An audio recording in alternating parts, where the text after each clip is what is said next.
代替南回线大鸟磅空漏水，致使电车线跳电。这大武站到龙溪站拢无法度通行。今仔日礼拜，这旅客嘛有较济，代替有启动太麻里到邦寮的公路接送，若目前要等咧抢修，上紧下暗就会修理好势。经过南回线的这个新自强号列车，雄雄停伫龙溪站的月台。讲袂停袂动。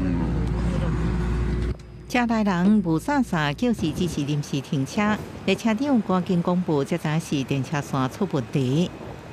抢修单位在抢修，本次列车受命总站的控制室。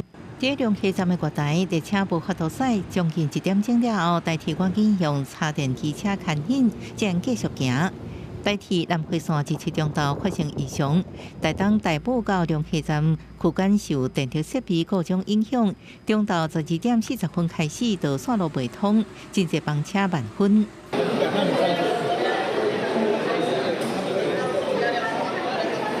因为拄到就业假期，代替台东站也客马旅客袂少人赶到火车站，才知影列车受影响，行程也延误。我已经1个礼拜2次了，下午又开始这样子，又不知道什么时候才可以到路。哦，真的是台东人好可怜哦，回家的路好遥远。他们有跟你们说什么时候会复车吗？还没有。他只说那个就是往后面要有接驳车。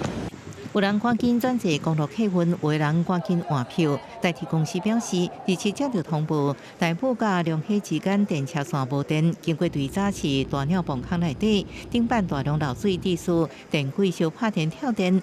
紧急动员人力甲技具抢修，上紧暗时7点会完成抢修，提醒民众坐车进前，爱先确认相关房厝是毋是受影响。记者综合报道。